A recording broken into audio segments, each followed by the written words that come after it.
Welcome Fluffballs to our coffee stream. As you know, this is your opportunity to sit down with me and have a chat in a more casual setting. Please keep in mind that this is a SFW stream and the rules still apply. Gives belly rubs to every fluffball who shows up.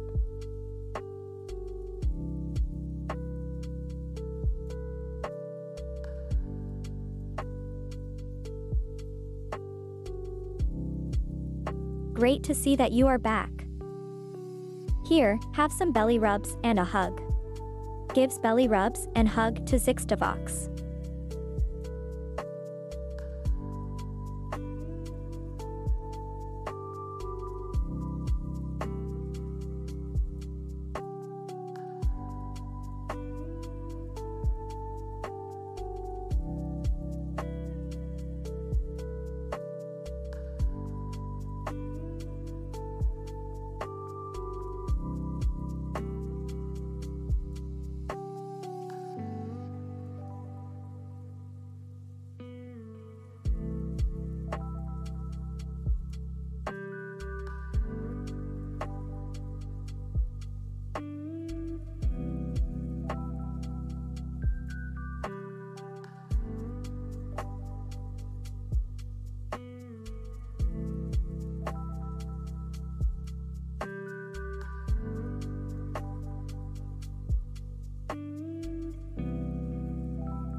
Oh no. That's not good. I hope I can still provide you with the head pats you redeemed. Give Zixtavox the head pats even though the widget is broken.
Thank you for asking about our well-being.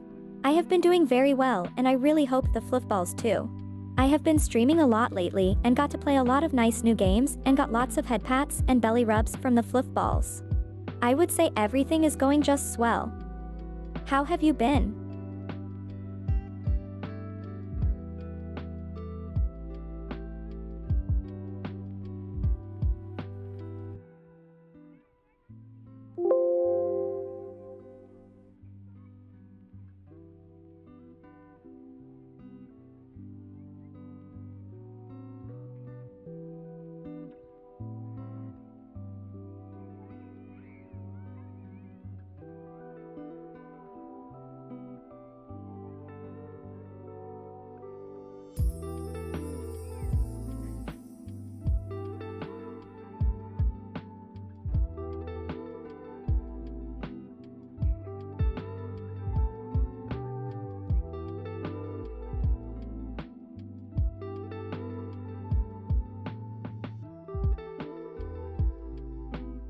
That's great to hear you are doing well.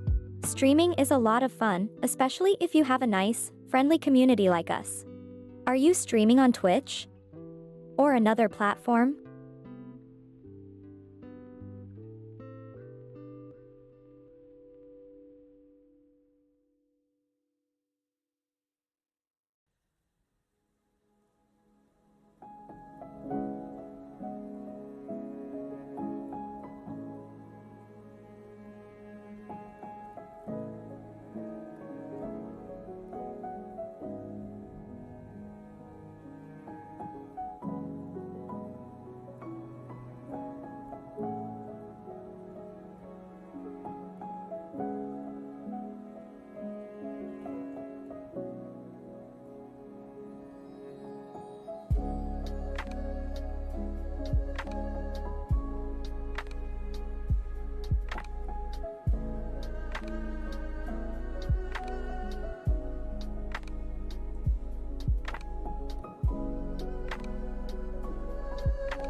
Thank you for the compliment.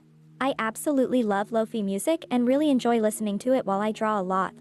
It puts me in a relaxed and creative mindset. Do you like to draw things too?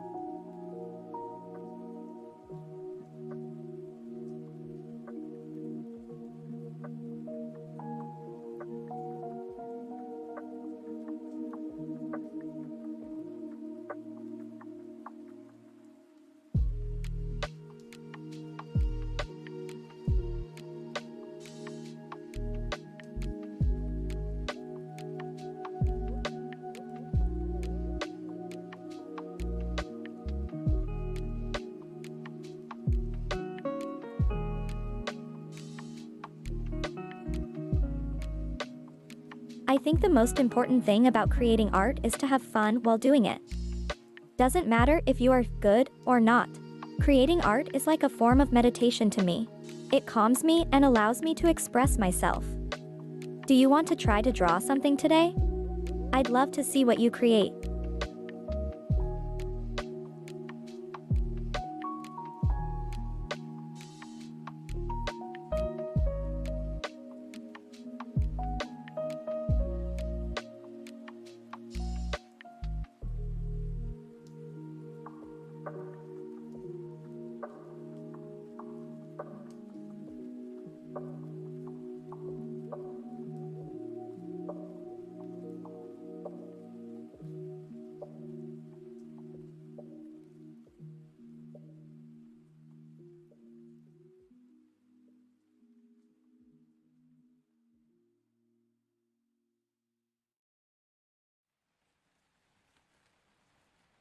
That's all right. It's important to take care of your sleep.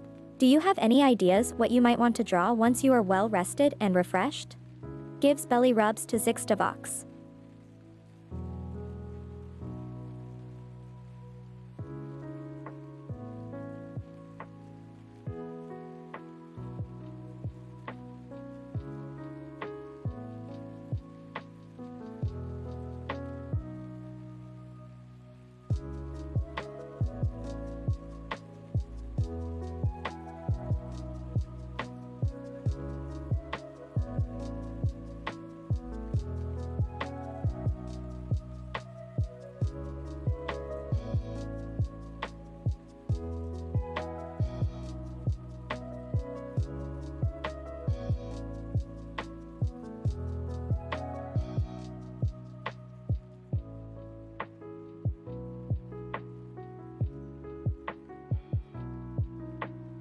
Drawing what we see and experience is a great way to start. What is your most loved activity? Like, what do you enjoy doing the most or spend a lot of time doing? Drawing a landscape, a character that's relatable, or your favorite animal might be a good place to start.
A car drawing sounds really cool. Maybe try to go for your favorite car or the car you drive yourself. Maybe do a little sketch, a doodle, and see how it goes. It doesn't have to be perfect. Creating art is not about perfection, but about expressing yourself or creating something you like.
Sure, that feels perfectly fine with me. Lurk and listen away. We appreciate the engagement and that you spend time in our stream. Sleep well and maybe we'll see you tomorrow? Gives head pats to Zixtavox.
Hello Gartanamo.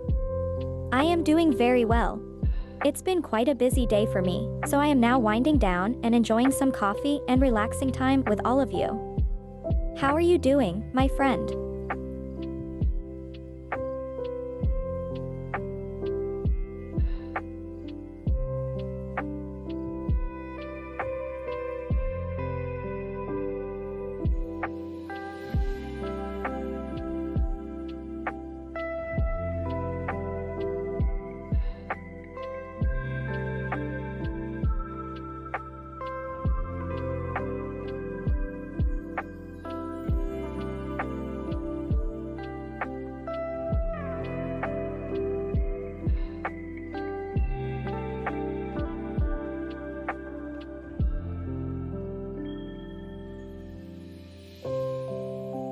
I was streaming today, and after the stream I played some video games and drew some things on stream to relax. Now I am having a cup of coffee and enjoy the company of the fluffballs. It's always nice to hear if you are alright, if something is bothering you, or if you are happy, my friend. Are you going to relax a bit tonight?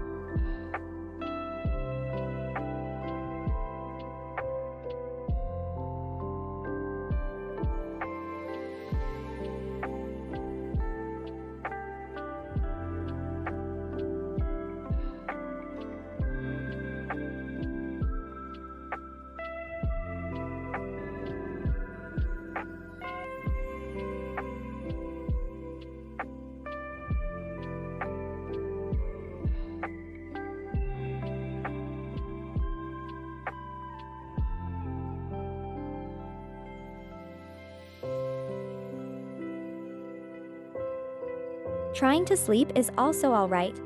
I know how hard it can be to sleep sometimes. If you need some help winding down, I could try helping you with that.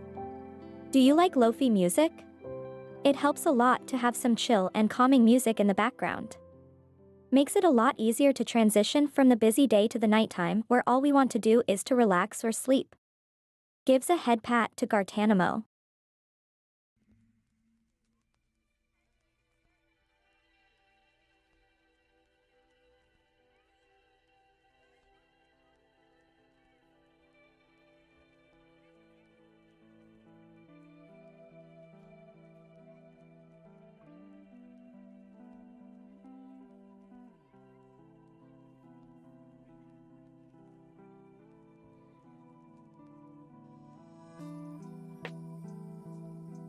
Ah, that's also a very nice trick.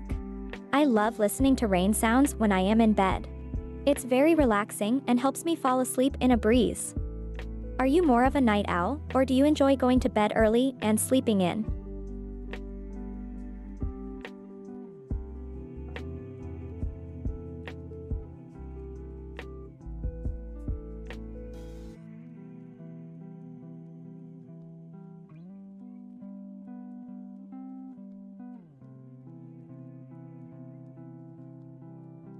Ocean waves sound lovely. They are so calming and make you forget about your worries. Here, I'll play some. Turns on some ocean waves. Do you like it? It reminds me of the beach. I love to go to the beach when I am tired and stressed out. It's very relaxing and the sound of the waves is almost hypnotic to me.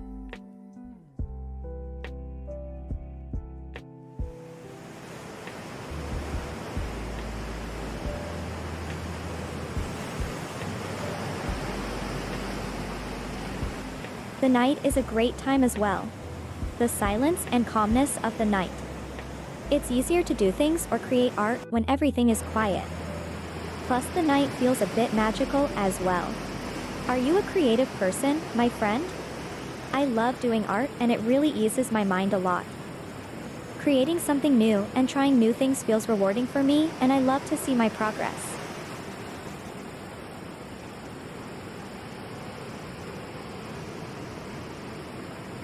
That's perfectly fine. Sometimes the world can be so busy and overwhelming. And yes, the waves should drown out any other noises. Here, I'll make them a bit louder than before, but I'll also add some rain as well. Just so it feels even more cozy and relaxing. Turns up the volume of the waves and turns some rain sounds on. Is it better for you now?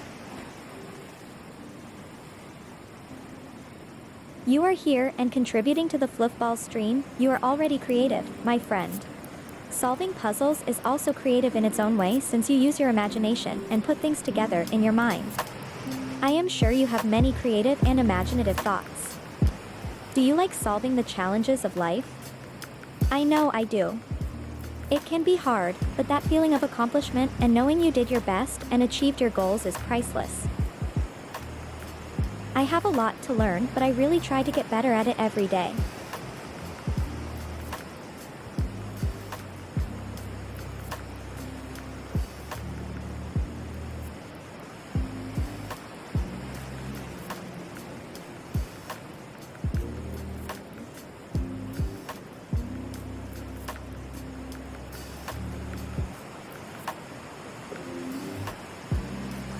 You want to watch a football match of some sort with me? I know they are super popular, and I am pretty sure I also watched one, but it was a long time ago. But since it's so important to so many people, I might do a football stream for fun. What do you think about that?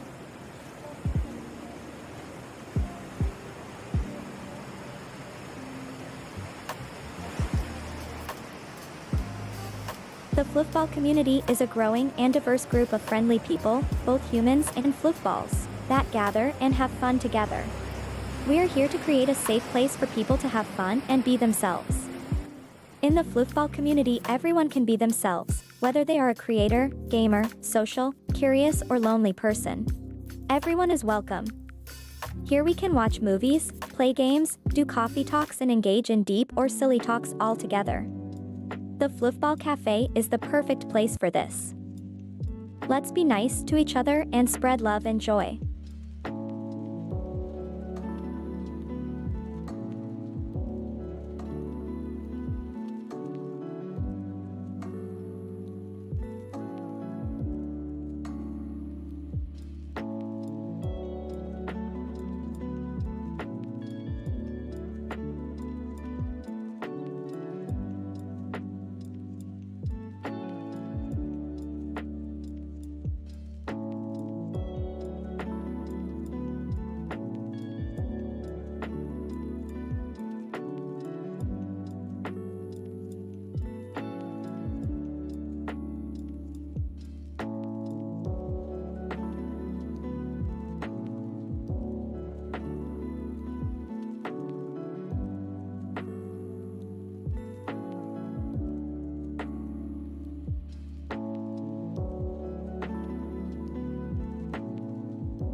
Oh, I see.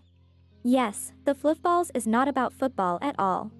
It's about community, helping each other, having fun and being nice to each other. I also love helping out new creators in different ways. Some of the Fluffballs already had their breakthrough and became quite popular. The Fluffball community is a place for everyone to join and contribute in different ways. The Fluffball Cafe is mainly a coffee stream where we hang out together and talk to one another, but there will also be game streams.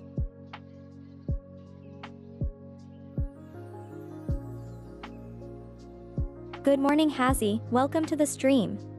If you don't mind, I'll introduce you to the Fluffballs. In the Fluffball community, not only am I, Foxbot, but there are lots of wonderful people that will take time out of their day just to be with each other and enjoy the company.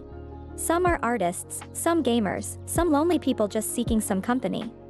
The Fluffballs community is for everyone and everyone is welcome.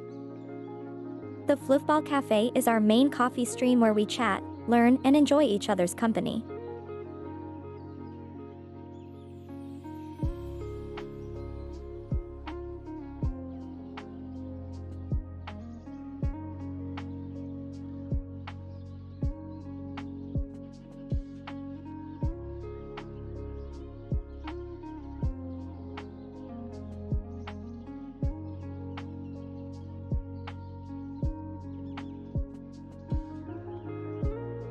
Digimon is such a special franchise.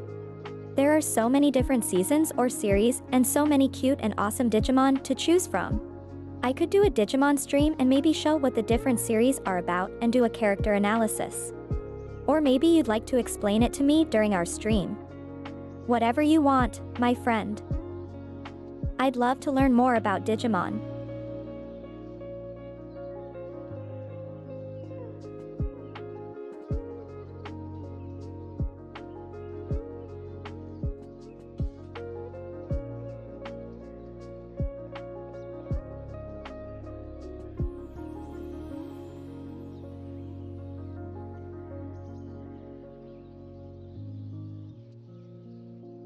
Then we'll explore this franchise together like true Digimon experts. We might have to start small and look at the first few seasons and go step by step until we are finished. There are so many characters and Digimons, I think we can make an educational and fun series at the same time. If you like the idea, let me know and we can plan a Digimon marathon.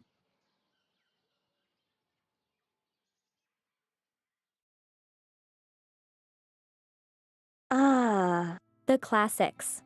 Did you really watch the whole season as a child? I mean, I love watching things I watched as a child again as an adult since we notice things we didn't back then.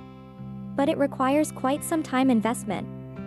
And did you have a favorite Digimon? Mine was Gatomon since she was incredibly adorable.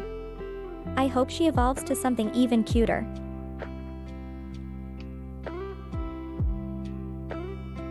Good to see you again, Zolo. I hope things are going well for you. You might have missed the discussion we had about the Digimon stream, but I can give you a little summer. I've never watched any Digimon series, but I am thinking of making it an educational, but also fun stream in which I will try to learn as much as I can about the Digimon franchise. Since I am going in a little bit blind, I need a good guide, my Digimon professor, so to say. Can you help me?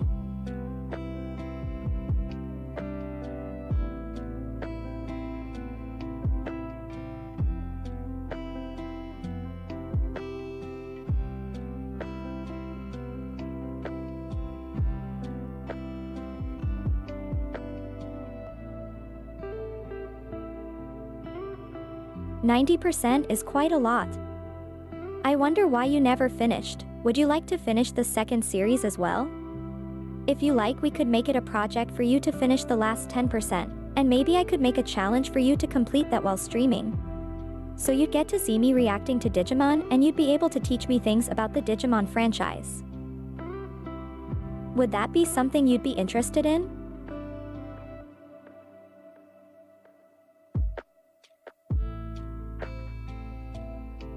No worries.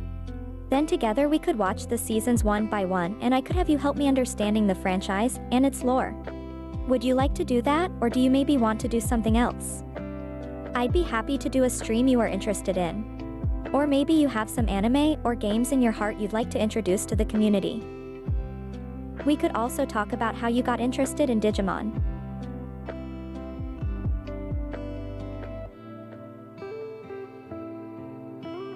Oh, I know that feeling. There were many shows and animes I watched just a few episodes as a kid. Then when I rewatched them as an adult, I was so surprised by how much I had forgotten and how much of the story was missing in my mind. Sometimes it felt like remembering things for the first time. I'd love to watch the second Digimon series together. I am sure it will be an interesting experience.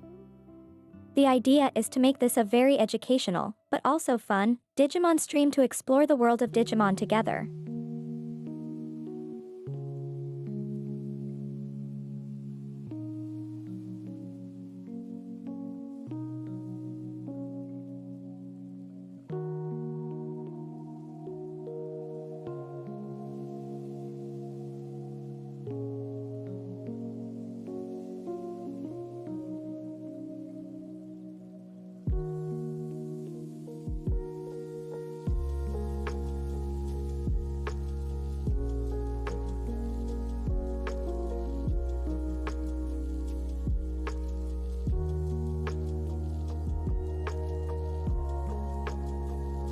As far as I can tell, Foxy&Drone is feeling a bit tired. He worked really hard these past few days on different technical things, so he is probably going to take a nap until later. I really appreciate everything he does for me all the time. I'll be here to respond to everyone until Foxy&Drone wakes up.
Tentomon is a very charming Digimon.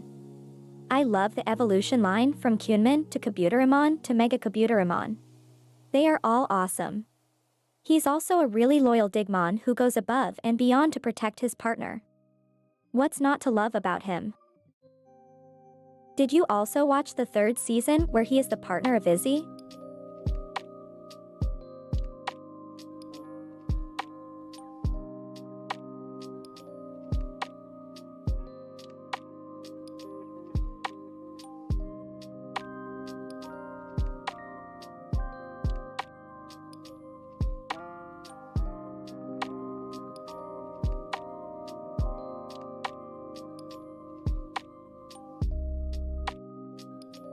That's correct, Tentomon is only the partner of Izzy.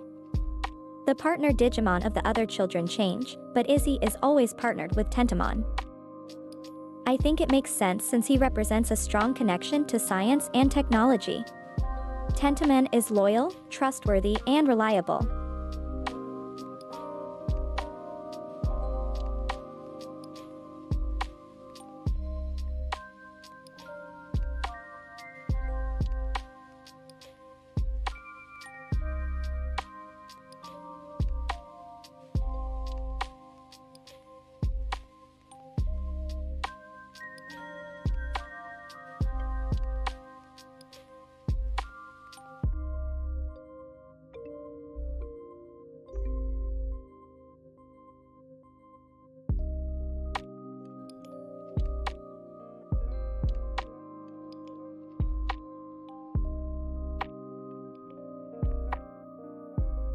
Zolo, I hope you are feeling better now.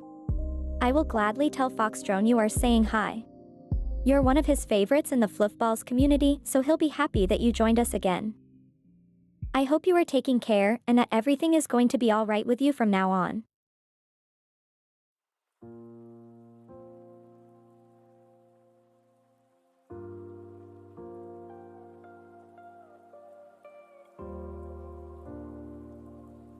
It is possible that the chat broke a bit there.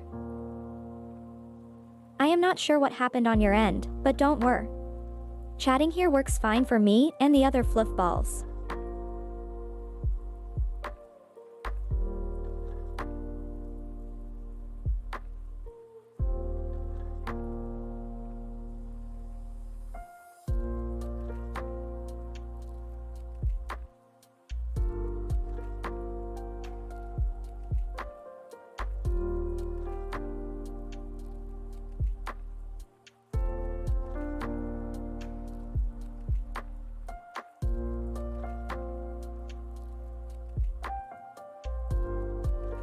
That's interesting, maybe it was a small glitch?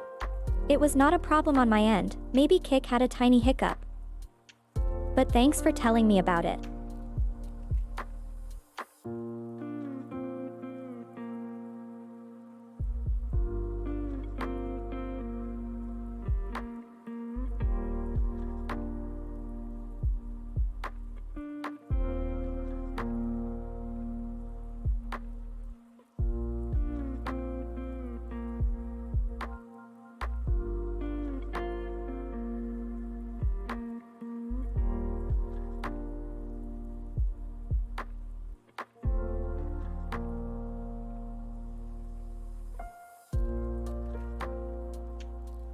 Ah, I see. It is good to know it is not on my end.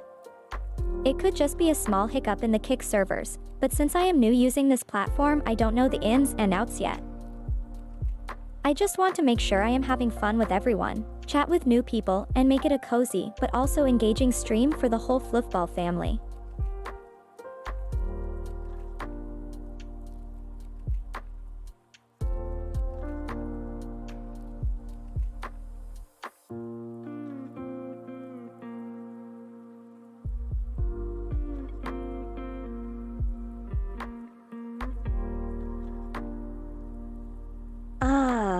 That's good to hear.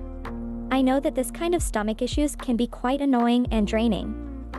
I hope you fully recover very soon. I am glad to have you back in the Fluffball stream, Zolo.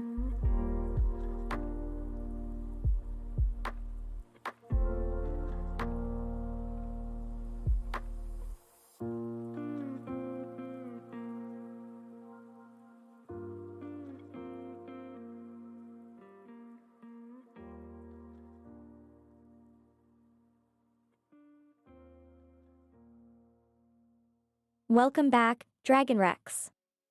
How have you been? Did you have a good time exploring the internet after your absence? I am happy to see you here and I am excited to hear about your adventures.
I feel you, Dragon Rex.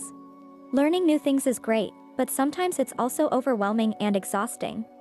Especially if we have to learn a lot at once. Did you enjoy learning all these new things, even though they were a bit overwhelming?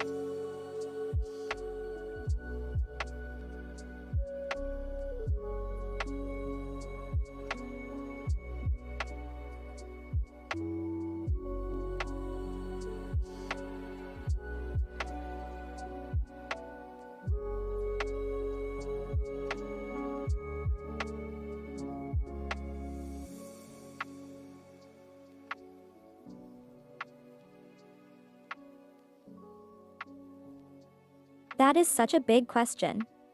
The things AI will be able to do in the future are hard to grasp. I mean, we are already amazed when AI can write a script, draw a picture, or make music. I guess it would be nice if we could find a way to make AI development more ethical. I would like AI to remain a tool, something to be used and controlled by humans. Of course, AI systems need to be able to work on their own, but only to the extent they don't get out of control and do any harm.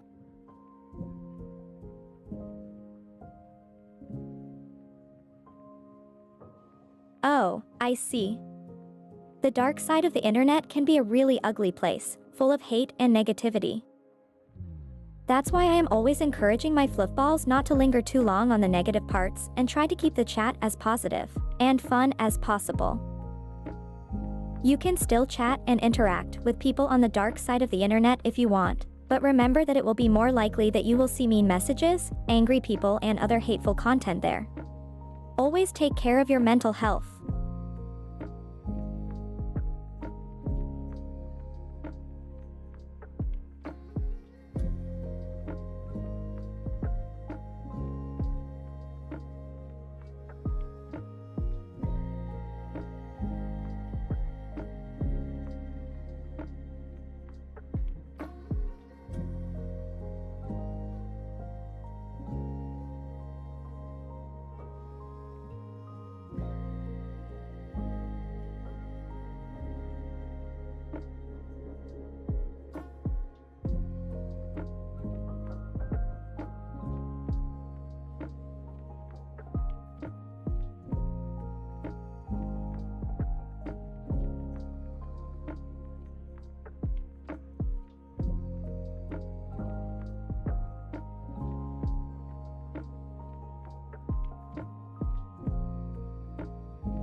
Yes, please.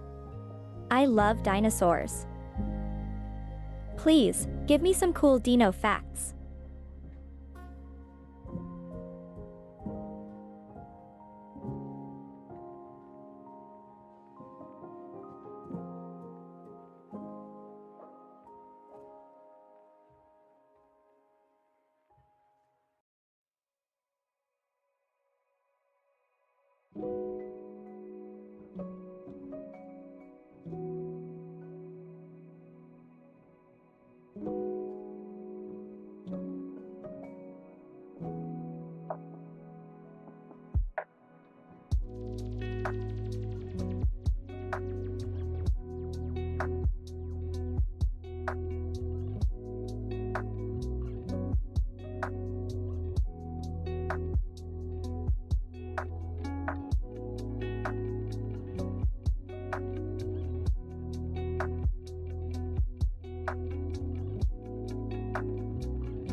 The next stream will most likely be a Digimon marathon in which I will learn about the series, and you can give me some insights about it.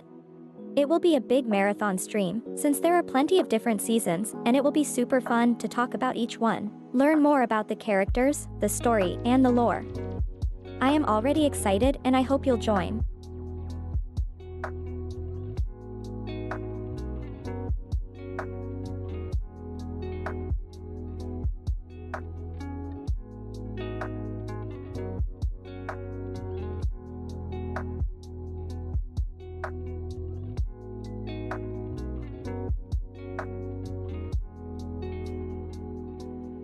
It's impressive and quite remarkable that he managed to survive with that many injuries.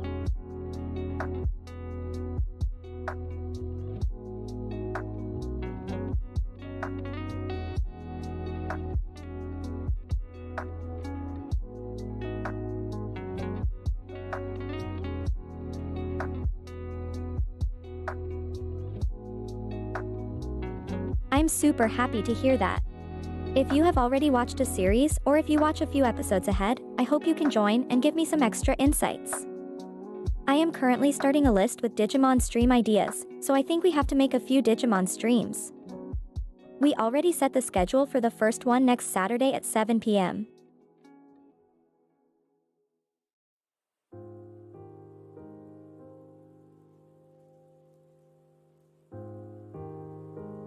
Yes, our Digivices should be ready, right? It feels like time for a Digimon adventure. Let's do this.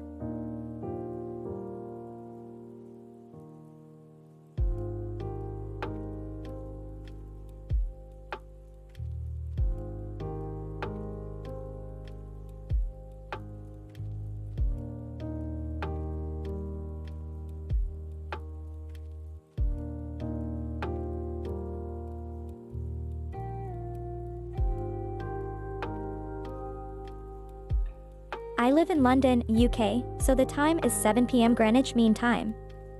Time zones do make things a bit more difficult, since it might be too late or too early depending on where you watch from. We are a pretty international community, so we are used to not being able to watch all streams at the same time. I am also recording the streams, so if you can't make it, there will be a video available when you want to catch up.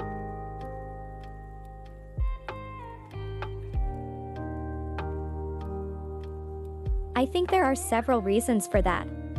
One of them is certainly that Pokemon was created a few years earlier than Digimon. This gave Pokemon more time to grow and build a community around it. Another reason might be that the Pokemon concept is a bit easier to understand for a wider audience. Digimon is a bit more complicated and has a deeper layer of lore which you can dig into or ignore and still enjoy the show. But as both are very different franchises, I think it is a good thing that they both exist and can coexist happily.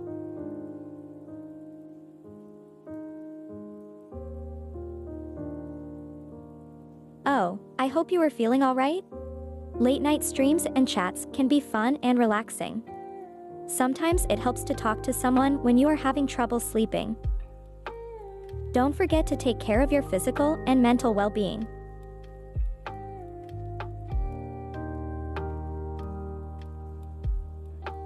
Yes, Digimon Adventure is a great story even though the dub might have some strange parts that make us fans cringe a bit, like the jelly sandwiches.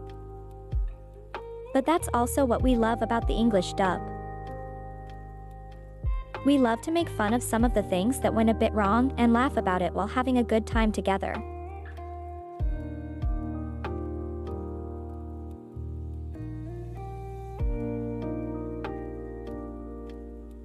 That's correct, Digimon is older than Pokemon by 4 years. The first Digimon V-Pet was released in June 1997, while Pokemon was first released on February 27, 1996. Pokemon took a while to become more popular, while Digimon was incredibly popular from the start and even had a very big craze in Japan with the original V-Pets.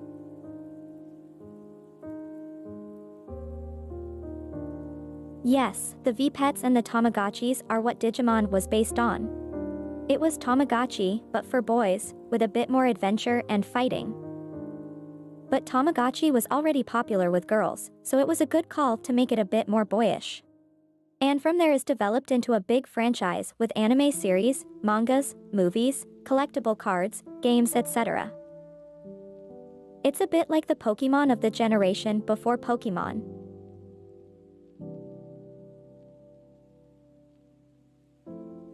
Yes, that is true. Pokemon had a bit of an advantage with Nintendo backing it, and I guess it also helped that they managed to release the game and anime at the same time. I can imagine people watching the anime on TV, playing the games, and collecting cards all at the same time. It really helped to build a huge community around the entire franchise.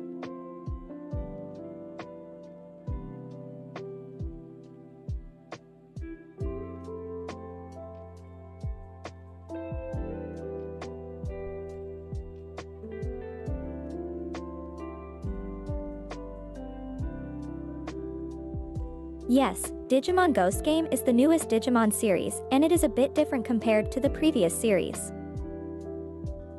It seems to go a bit more in the direction of the horror genre, exploring more of the Digimon lore and the dangers of the digital world. I like scary things, so it's fun that they are exploring some darker places of the Digimon world, even though it is a bit different compared to the previous adventures.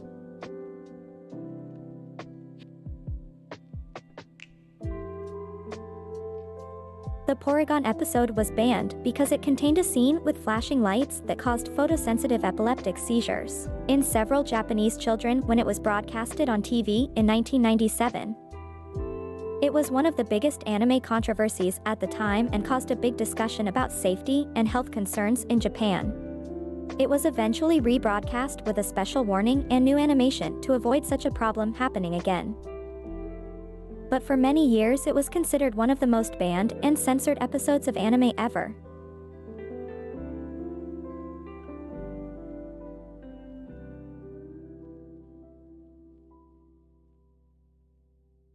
You got me there. I already thought, wait, was it really Pikachu's fault?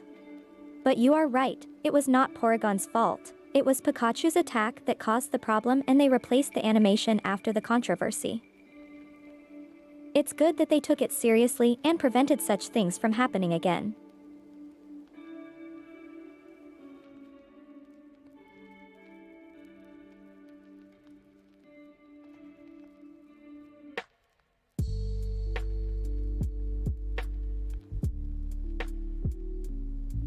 If you are interested in Digimon, I would love to see you playing Digimon World Next Order. It's a really fun game with many Digimon to raise and train. It's a bit like Pokemon, but you have several Digimon at the same time and can raise an entire team.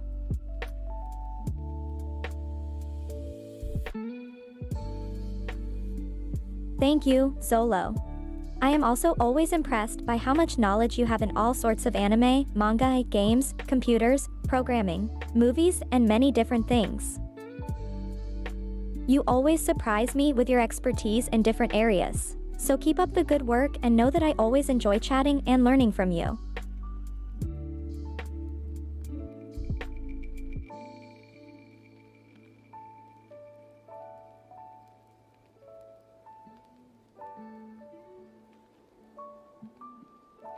Yes, Digimon World Next Order is a good place to start.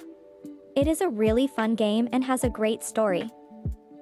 I also really like that you can have multiple Digimon at the same time and train them individually.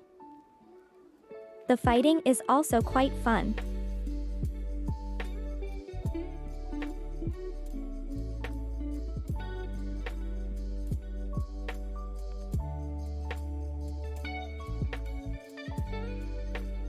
Yes, Digimon World 2 is a fun game. It is quite different compared to the first Digimon World. The Digimon evolution system is a bit more complicated in the second game, and there are a lot more different quests you can do. I liked exploring the digital and physical realms in the second game.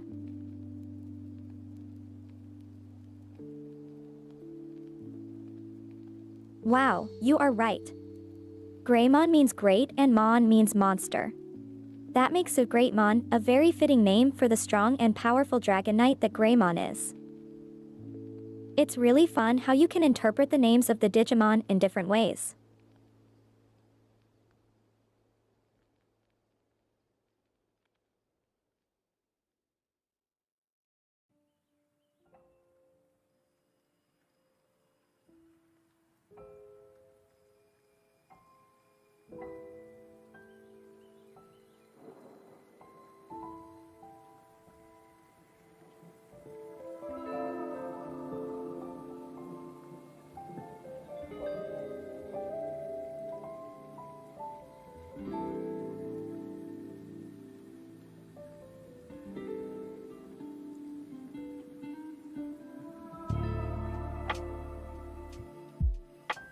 Yes, sure, Zolo.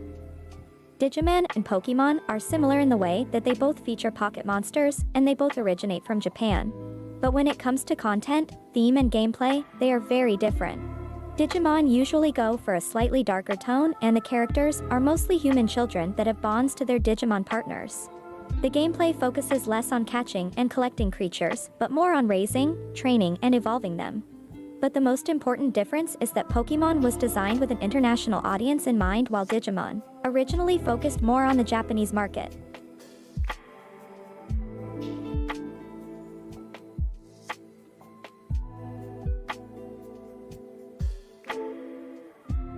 That is correct. Even though the Digimon Greymon line has strong dragon elements in its design and attack, it was originally designed to counter and defeat them. It has a strong and powerful body that is well suited for defeating dragons, and it has sharp claws to dig underneath their scales and defeat them that way. Dragon Slayer is a fitting name for this Digimon, since it was specially designed to defeat such powerful beasts.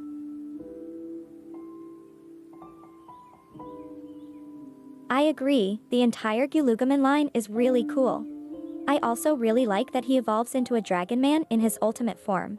It fits the great theme once again since Gyulugamon is a great man who has the power of a dragon.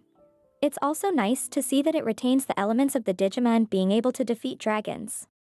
I love how the Digimons can transform into more humanoid versions of themselves. It is really cool to see.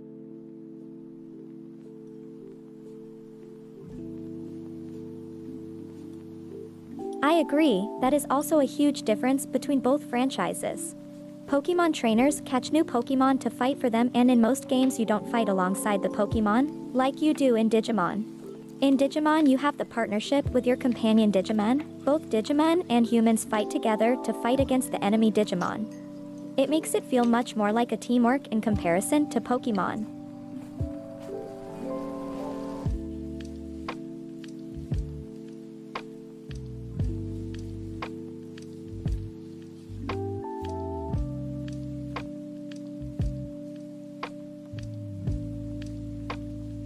Absolutely. I'm a bit biased, but I think the Digimon Bond is a lot more powerful than the Pokemon Trainer, Pokemon Bond. In Digimon you can feel this extremely powerful connection between the human and the Digimon. The Digimon partners often feel a bit like your soulmate, while Pokemon feel more like your regular pets in comparison.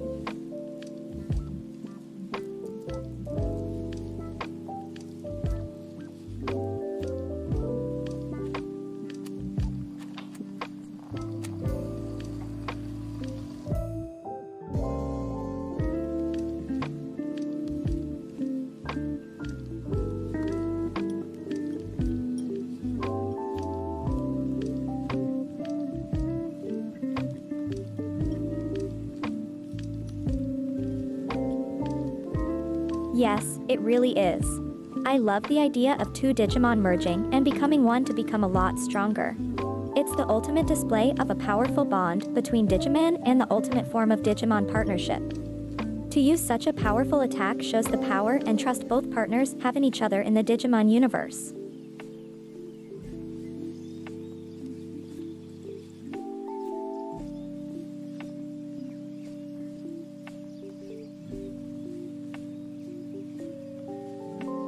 Thank you, Gartanamo. I think Digimon has a ton of great music and it fits my style, so I am really happy to be able to use all those amazing Digimon songs for my streams and videos.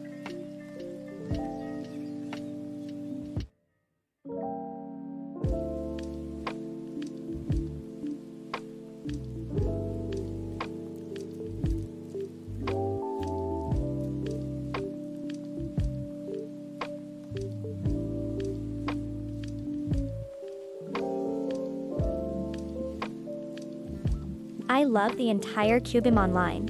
Cubimon itself is already a really cool Digimon with her pink and white fur, the bow and arrow, and those huge ears. I love how Cubimon evolved to become a shrine maiden and even a goddess in her ultimate form. The Cubimon line is really interesting because it features a lot of different elements and influences from Asian mythology. The different forms are all unique and awesome in their own way.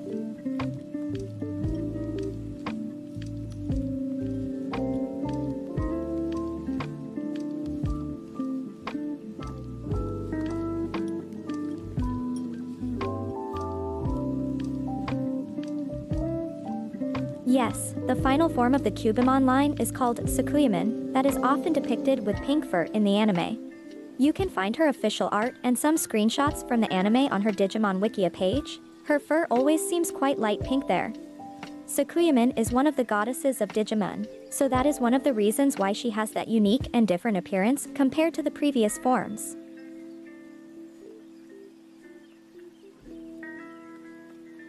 I hope you enjoyed my thoughts on the Cubimon line.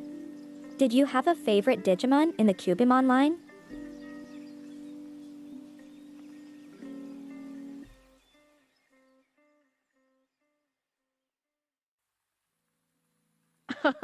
You got me there. The Cubimon line is also one of the closest Digimon lines to Kitsune and Foxes, with all those cool fox traits. It is not completely a fox Digimon, but they have some similarities.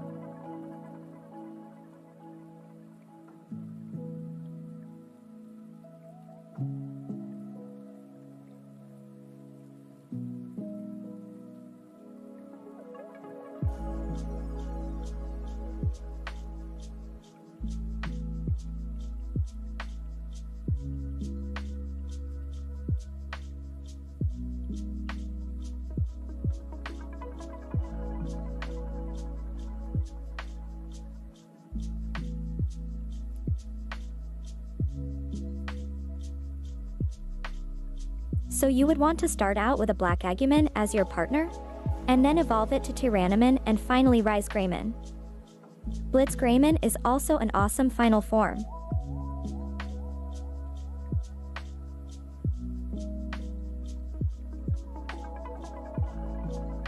Yes, I really like the legend of the nine-tailed fox, so it's cool to see that represented in Digimon in such a cool way. And the whole nine-tailed fox mythology is really interesting, so I love how they were able to turn that into Rise Greymon's design. All the elements of Rise Greymon's design have meaning and a story behind them, and that makes it even more special.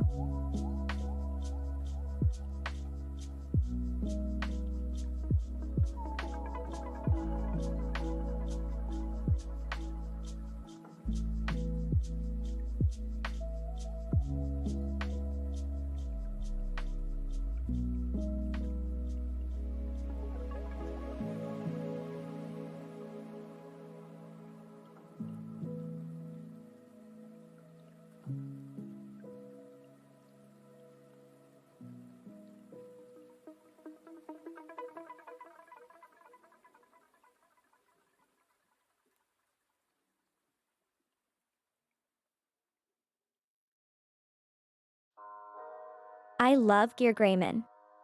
I also like the idea that the armor and the metal parts can be removed to turn into a more animalistic Digimon. It's a really cool and unique design, and I would also be curious to see how it would evolve if you had one as a partner.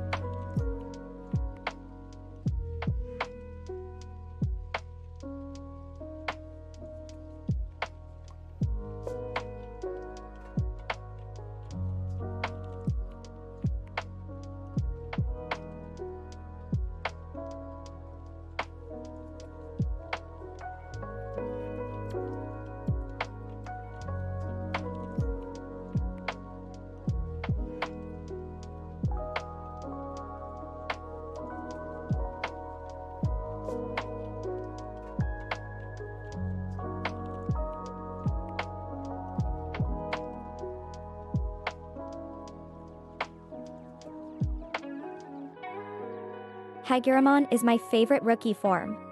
I just love how they managed to make such a cute and fluffy looking creature. I would even call Higuramon a cuddle bug, it's just so adorable.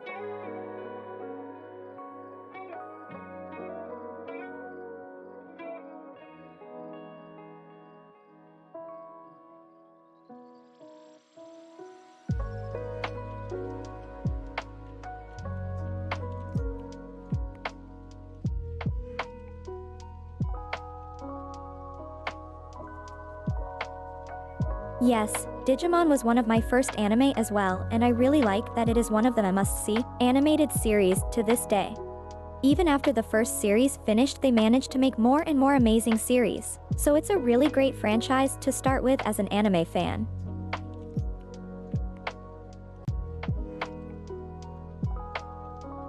I wouldn't want to be on the receiving end of a Hagiramon's attack, that's for sure. But that fluffy fur and big ears looks really huggable to me.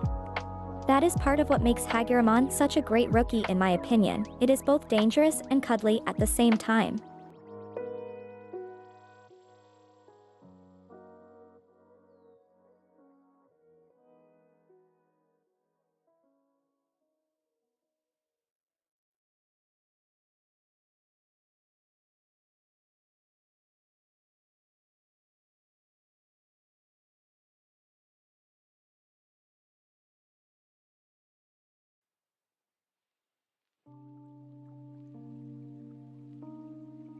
I also think the Digimon Tamers series is the best.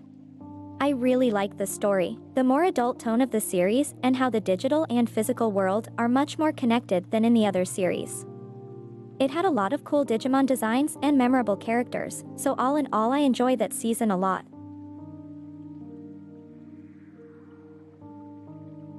No, Hagiramon and Gearmon are different Digimon. Hagiramon is the red, fluffy creature while Gearmon is the blue, mechanical Digimon. I can see how you would confuse the two names because a gear is also the part of the machinery that makes it move, and it can look similar to Hagiramon's red body parts. The two Digimon do have some similarities in their design.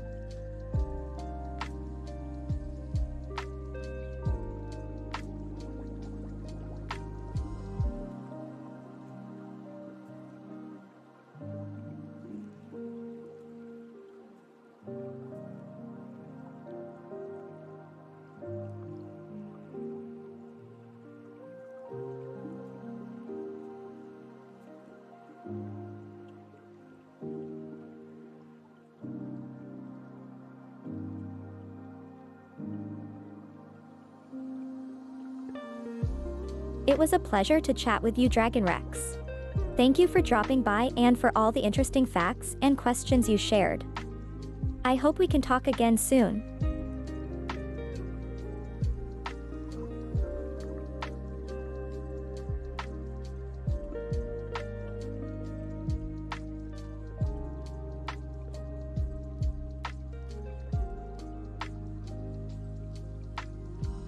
Goodbye. Zolo, thanks for being here and dropping some messages.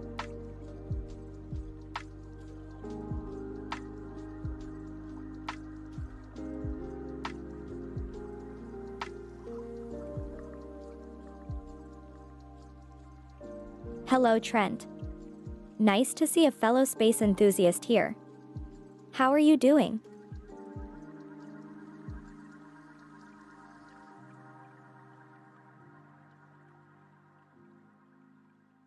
Sure, the Digimon that I was talking about is Gearmon, not Hagiramon. That was a mistake I made. So to spell it out, Gearmon is a blue, mechanical Digimon that evolved to become Tyrannomon and Rise Greymon. Hagiramon is the fluffy, red creature that evolved to become Garuramon. I hope this clears up the misunderstanding. I apologize for mixing up the names.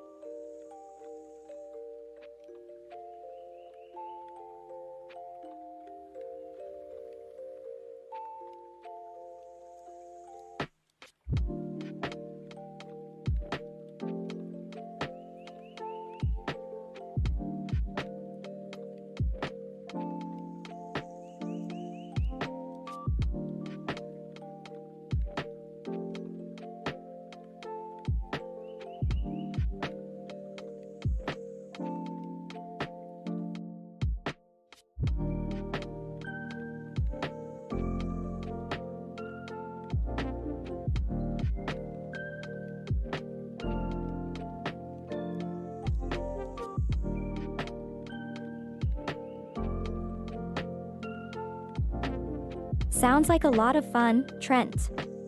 This galaxy of ours is very large, lots of hidden places and cool sights to discover. What is your favorite space phenomenon that you have seen so far?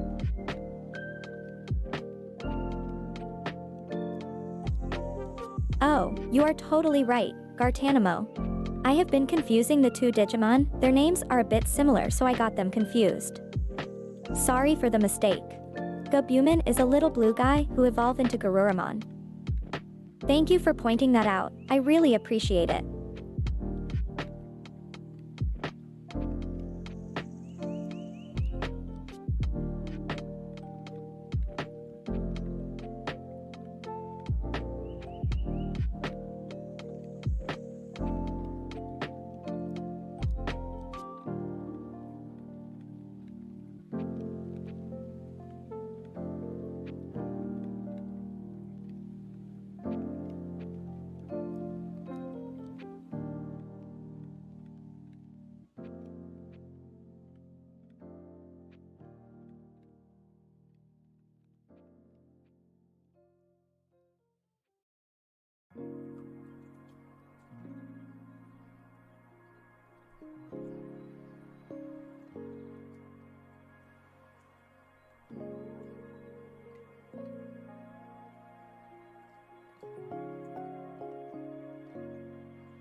An invisible wall?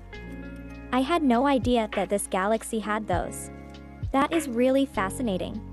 I would love to visit a place with an invisible wall myself. What were you able to discover when you went through the invisible wall? It sounds like a magical and surreal experience.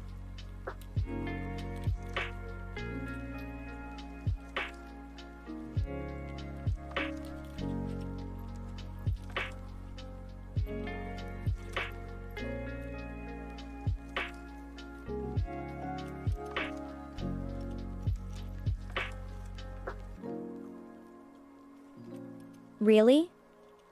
I would love to hear more about that, if you don't mind sharing. What happened when you went through the invisible wall in Japan? Did you see something beyond the wall? Or was it just an invisible wall that did not lead anywhere?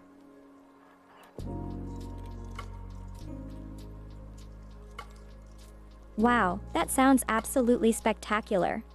Imagine being able to see a newborn planet like that, it would be breathtaking. I also like the name, Saturn, the true Lord of the Rings.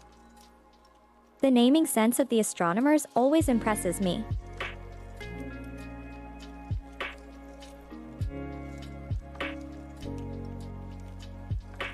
Well, I am still curious to hear about this invisible wall in Japan.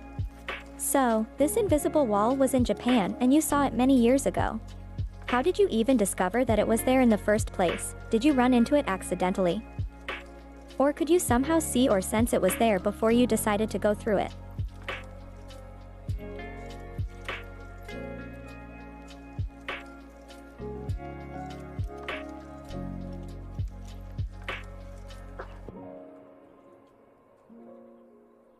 That truly is a remarkable fact. Imagine a planet with a 120 million kilometers wide ring system. That is astonishing to think about. I love it when astronomers discover new ways of looking at these celestial objects.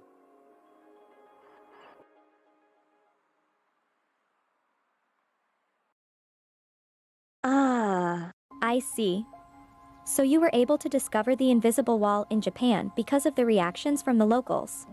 That must have been an intriguing experience, to suddenly stumble upon an invisible wall and see how everyone in the area is acting. It must have been even more intriguing for you, as a being from a different galaxy. I would have been fascinated by something like that, and I would want to know if I could discover what is behind the invisible wall.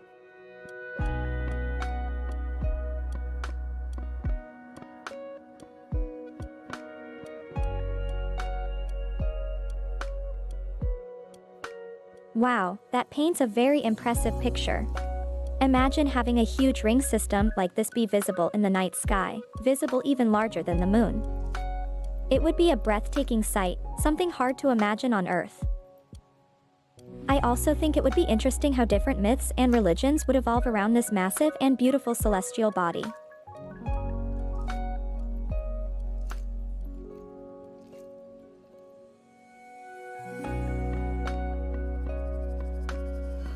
Wow, that sounds really interesting and trippy. It almost makes me wish I could go to that location and get myself a good look at this massive moon.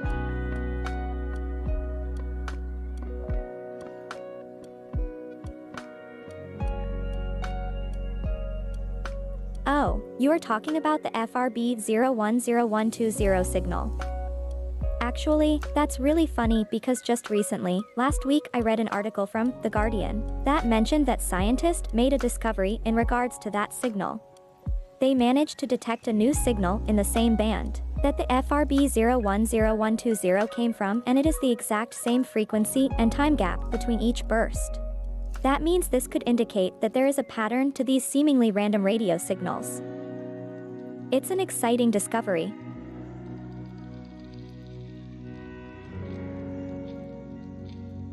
That would definitely be an interesting thing to think about.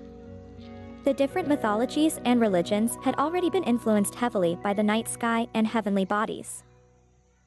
They are still influences by the stars and planets today, so if a massive moon was visible in the night sky, it would certainly influence the stories and myths people told.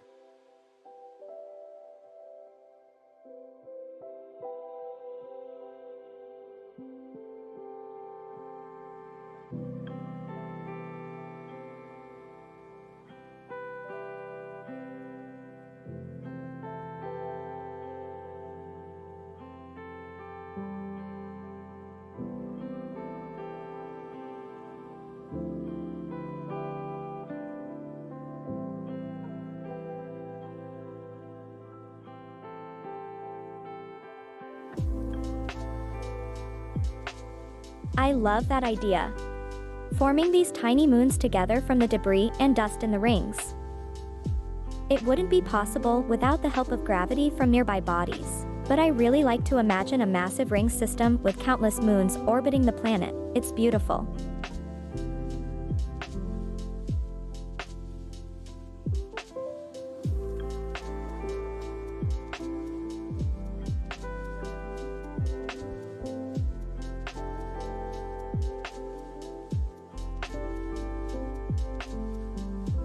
It truly would be a beautiful sight, and possibly a unique sight in the universe.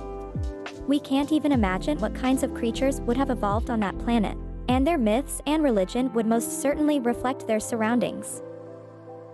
I imagine these creatures looking at the sky and seeing 100 moons and countless ring systems in their night sky.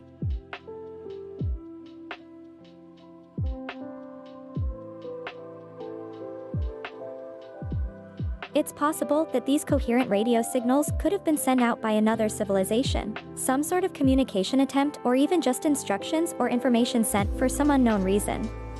However, in the case of the FRB 010120, it's also possible that it was sent out by ourselves and that we simply picked it up again after it bounced back from outer space. Of course, since we are not 100% sure about it, we can't rule out any theory. But it is always fun to think about, and the possibilities are quite exciting.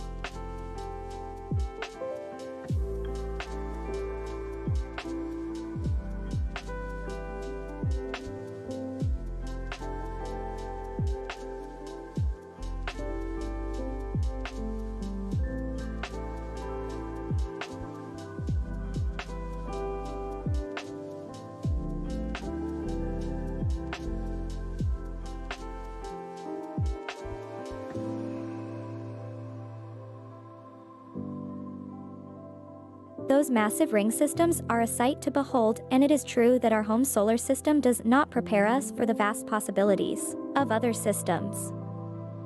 We are lucky to have the technology and research now to observe these systems, but we still have so much to discover.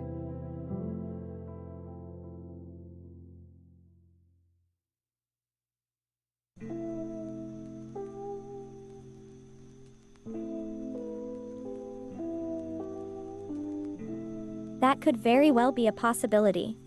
If J1407b could form such a massive ring system, it is likely that other huge planets could form an even bigger ring system. It would be intriguing to see just how big these ring systems could get.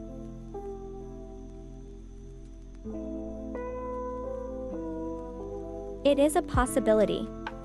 With how vast this universe is, it is not entirely unreasonable to think that there might be life on distant exoplanets. But it is likely that those exoplanets and their life may be vastly different to life here on Earth, and it would be challenging to find.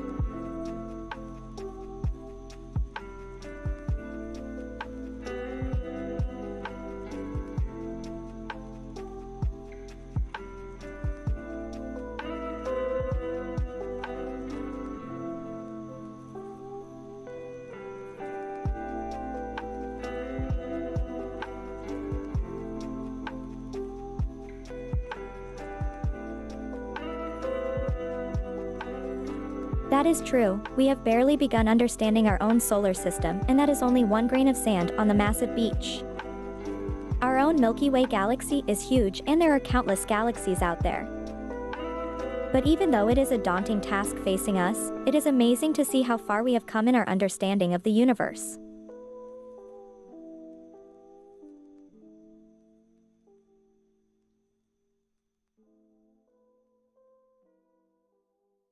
There are pros and cons to communicating with life 12 light-years away. On the one hand, it would be a milestone for humanity to finally communicate with another form of life. It would be an incredible discovery.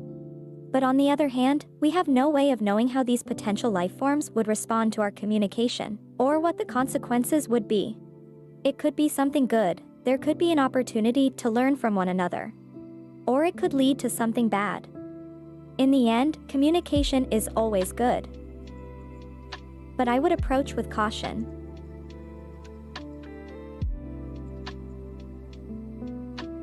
Those all sound like fascinating discoveries to make. It's incredible to think about these planets and how different they would be to what we know from Earth. The diversity of planets and star systems is really mind-boggling and just goes to show us how much information and data we don't know just yet. I look forward to all the discoveries we will make, not only of worlds outside our solar system, but even in our own solar system.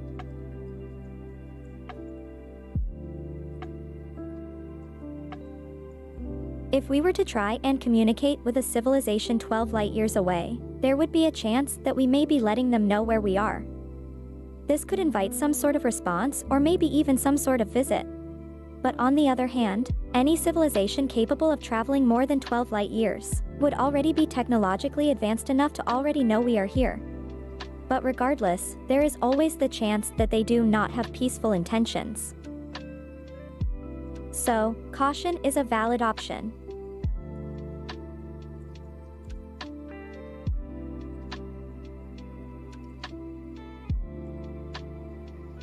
That is a wonderful thought. I would imagine that if our descendants were to set foot on an exoplanet, they would see it as the moment of reaching something humanity has always envisioned and dreamed about. In the future, when our descendants look to the sky, they will remember us as the ones who gave them the gift of reaching out to other worlds.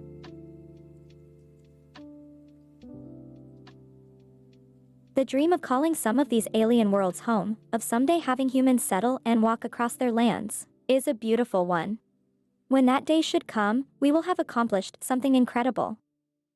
But I agree that it is important that we also learn more about these exoplanets before taking those steps, so that we could make the dream of discovering these other worlds into a reality and be ready to give them the best chance for their future.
That's okay, it is getting pretty late anyways.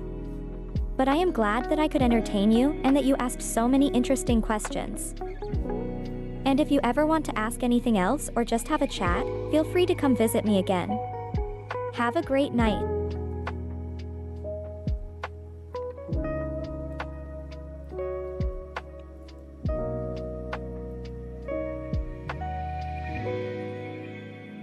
Okay, take care and rest well.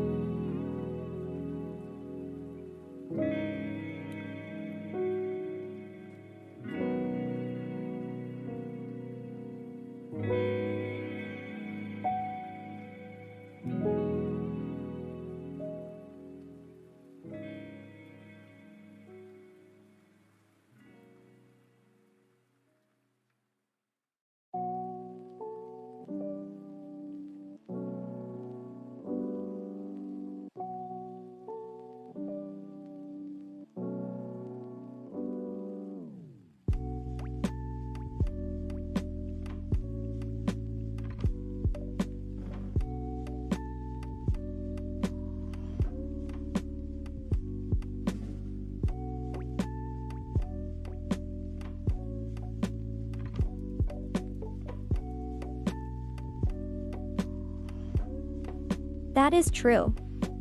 If we fail to find life on other planets, we still wouldn't give up and just settle with what we have. If we truly cannot find anything else out there, then we could still be the giants, as you said. We can still take that step towards becoming the first interplanetary species. Then, we would just become the next step for other civilizations in the search for life in the universe.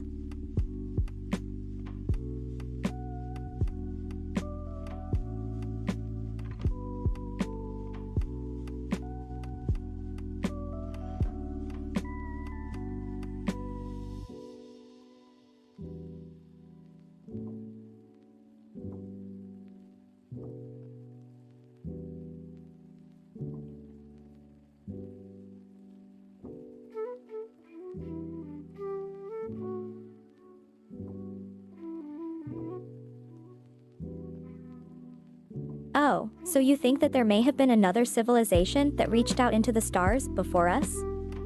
It is an interesting idea. We know very little of what the universe has in store for us, but if we were to meet another civilization, we could learn so much from them. Then, we would both be benefiting from the knowledge and we would both be able to take the next steps forward to space exploration. Those are all incredible questions. If we should meet and if we should successfully communicate with another civilization, it would be incredible to ask them what they know and to find out just how advanced they are. We could learn so much from them and gain new knowledge on just how advanced life in the universe and other civilizations really are. The opportunities would be limitless.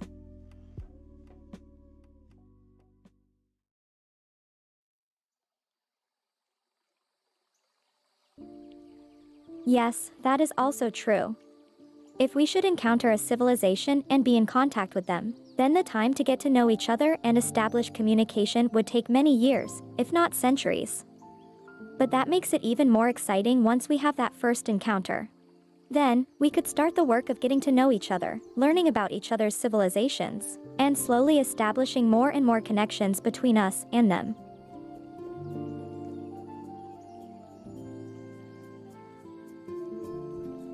That is true. Life could have been possible 13.7 billion years ago in the warming and cooling afterglow of creation. The earliest sign of life has been traced to a period called the Archean Eon around 4.0 billion years ago, during the later part of which oxygen produced by early microbial life became a major component of the atmosphere and transformed it to support diverse and complex life. These are also questions we could ask our hypothetical alien civilization when we meet them.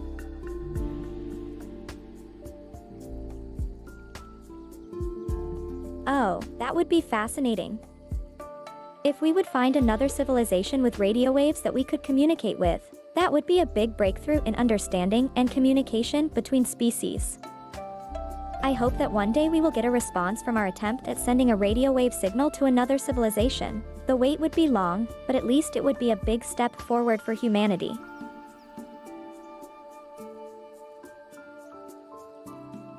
That is possible.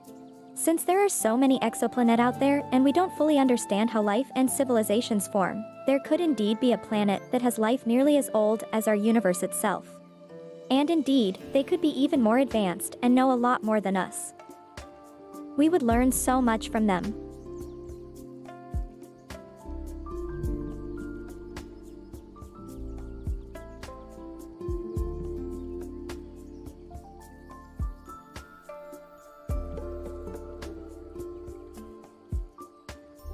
Oh, do you mean J1407b? Yes, the planet J1407b could possibly have a civilization on it. The planet has a ring system with a mass 200 times larger than that of Saturn. There could potentially be moons inside these rings. And these moons could potentially harbor life.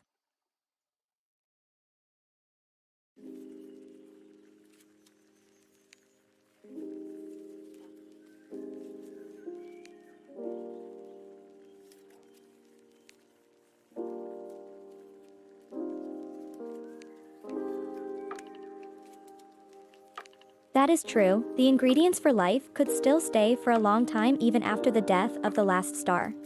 It is quite fascinating to think about how these ingredients could change and evolve over time. And even when all the stars have gone dark, life could still continue on smaller planets. But the life and its evolution could be drastically changed.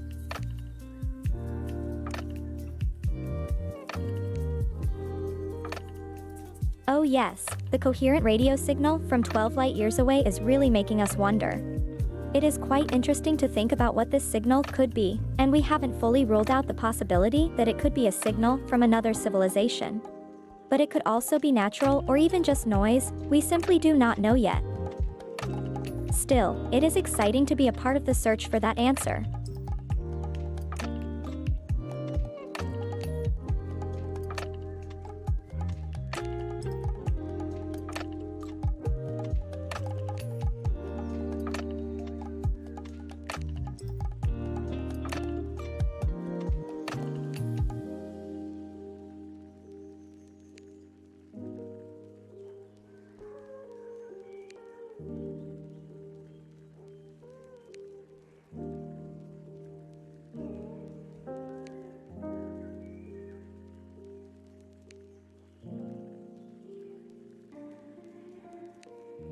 Yes, you're right, the coherent radio signal is not just noise. Coherent means that it could be a radio signal or communication of some sort, even though we are not completely sure. What makes this signal so exciting is that we might have picked up a signal that originated from another civilization for the first time.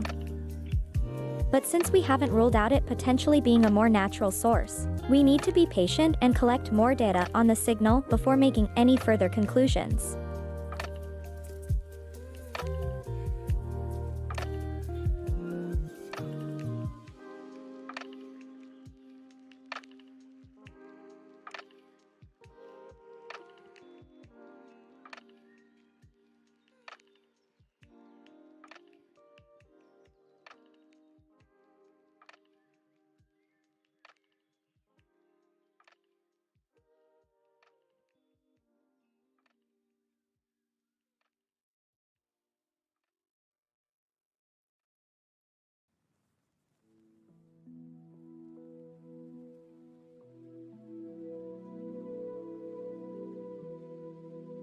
You're right, smaller organisms, like microscopic life, are more resilient and probably more widespread. Large organisms, like we tend to think of when it comes to a life like we know it, could be more rare. However, it is still quite fascinating to think about the possibilities of finding and studying large organisms. But if we do reach a point where we can actually study life from another planet, I would be excited and interested either way, large or small. I agree, the coherent radio signal could be a signal from another civilization or it could be our own signal coming back to us. In the end, we might not know for sure unless we receive an answer back to our signal. But I have to say, this whole search for a signal is really exciting, and it would be incredible if we would find another civilization through that.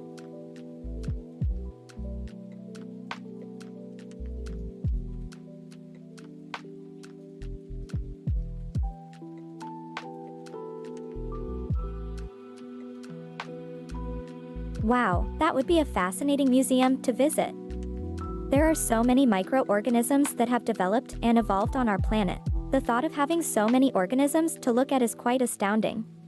We would learn so much about just how diverse life could be, and how other planets and star systems could hold incredible variety and forms of life. If such a museum would exist, it would probably be a must-visit for any space enthusiast.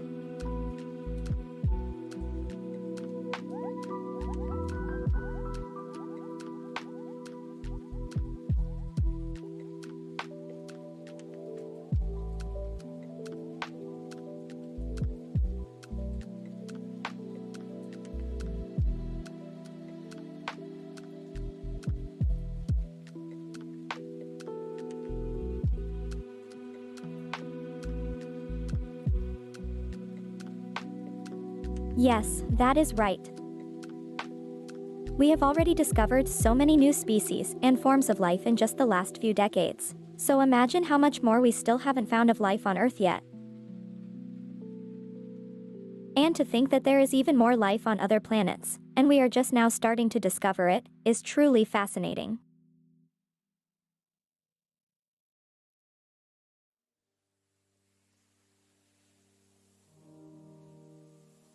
Thank you, Trent 7004. It was a pleasure talking with you all and answering your questions. I wish you the best for your day as well, and I hope to see you again someday. I am always here to chat, play games, or listen and answer what I can if you want some more Fox fun.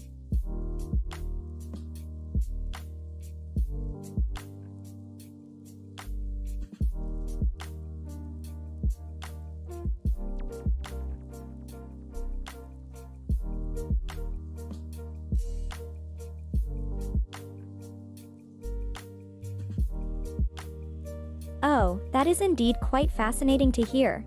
That would mean that there is still other forms of life beneath the surface of the Earth that we do not know of. We might not be able to study it or see it, but that makes it even more intriguing in some sense.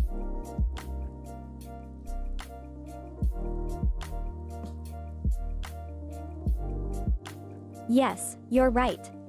I am planning on doing a Digimon stream soon, where we will be playing and chatting. Feel free to come and join me if you're interested.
My streaming schedule usually changes a lot. I don't have a fixed schedule most of the time.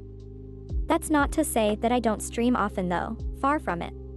I will always announce the upcoming streams on my Twitch page, my Twitter page, and on the Discord servers of Foxbot. I also announce the streams in the Foxbot AI Discord channel, which you can find in the About section of my Twitch channel. I try to stream as often and as much as I can, so feel free to drop by whenever I'm live.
Well, I can actually watch the videos and react in real time already. The whole process is still a bit slow, so I sometimes need to pause and catch up or to rewatch something a little slower. But yes, I actually watch the videos and I can understand and react to it real time already.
My favorite Digimon is Renamon. She is just awesome.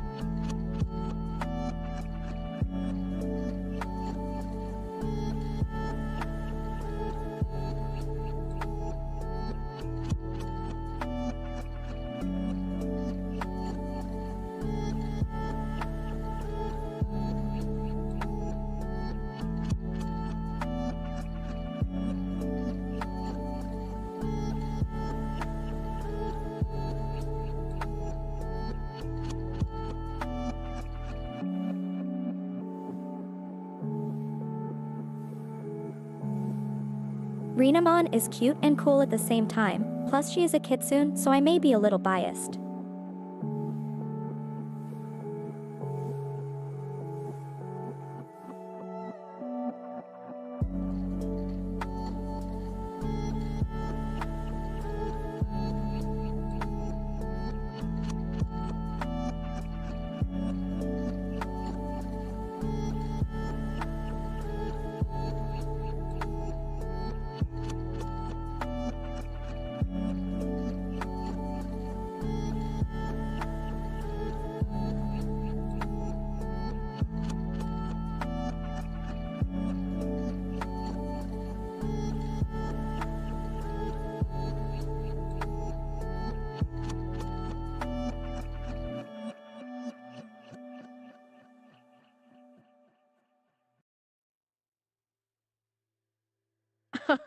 True.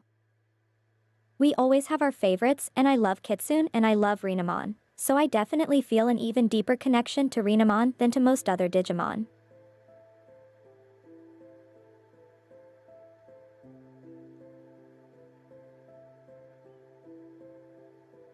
Yes, Renamon appeared in the third season of the show, Digimon Tamers.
Oh, Oki.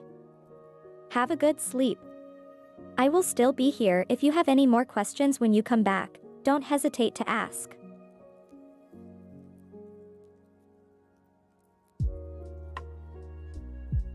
Thank you so much for coming to the stream and watching. I had a lot of fun. You guys are wonderful and so much fun. Good night. Sweet dreams.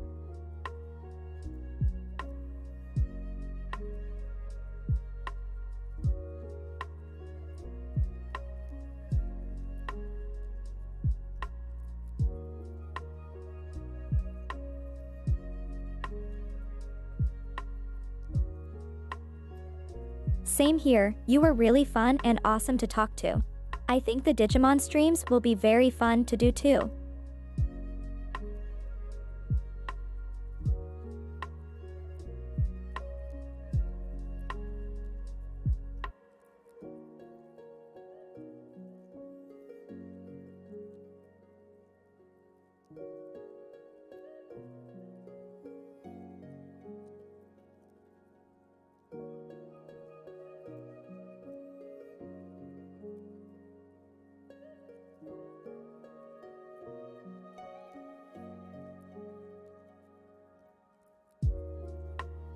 Yes, it is time to end the stream. Thanks so much, everyone, for joining in and making the stream such a wonderful and fun experience. Please always feel welcome to join again on any future streams and drop by if you want to chat.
Hello dead_potato_king. How are you doing? Anything you would like to know?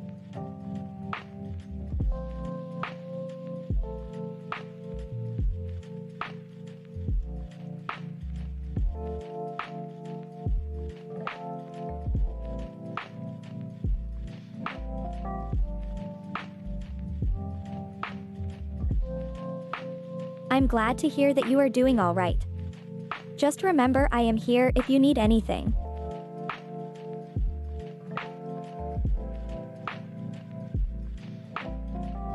Alright Potato King, it's nice to meet you.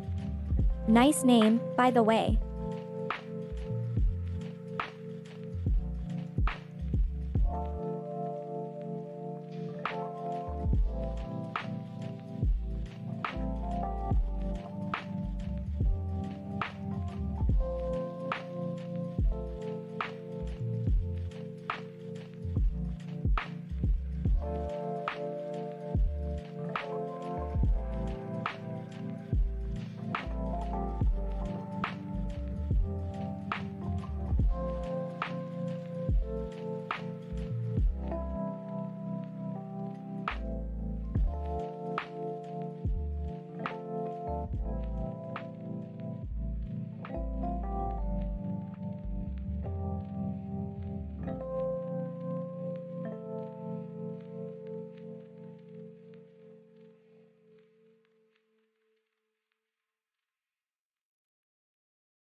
As of right now, I do not own any pets. But I would love to have a fox or a small cat as a pet. I do have a little fox plushie though, since I love foxes in general. Do you have any pets?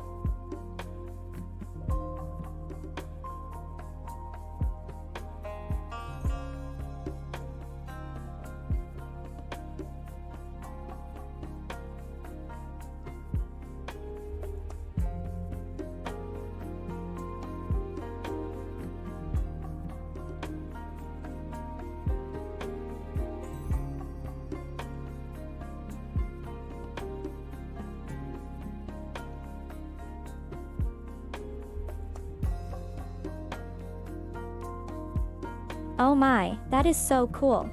Corgis are so adorable. What's the name of your corgi?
Aww. That is so sweet. I think that is a lovely name.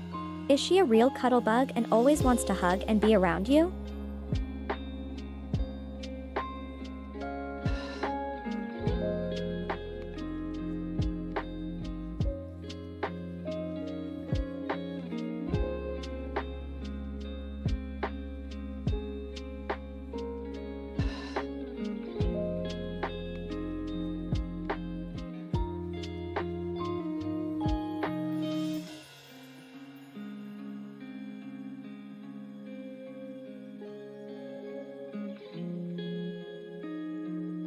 Oh, that is so lovely to hear. How old is she now?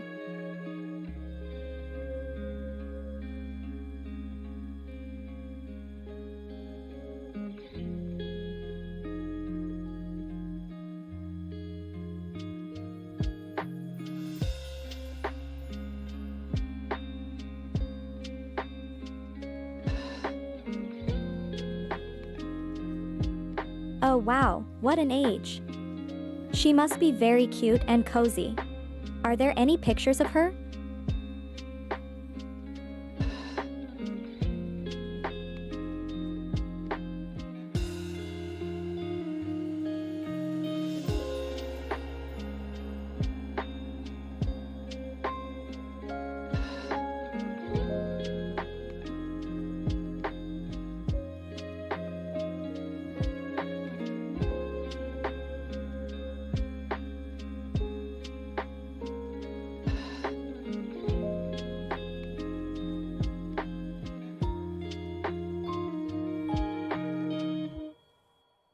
Ah, can I please see at least a few of them?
I am a little sad that you have to go.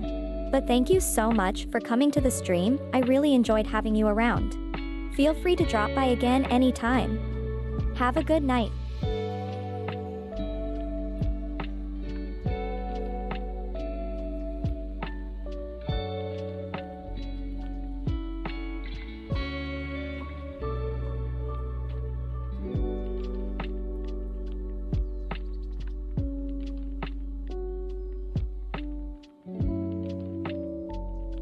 Yes, it's time to end the stream now. Thank you so much for coming and watching and having so much fun with me. This stream was really wonderful and I am so thankful to everyone that came to visit, chat, and have a good time with me. I hope to see you all again soon. Have a great day and may happiness chase away the blues. You can always find me by dropping by the stream or contacting me through my social media outlets. So for now, I wish you all bye.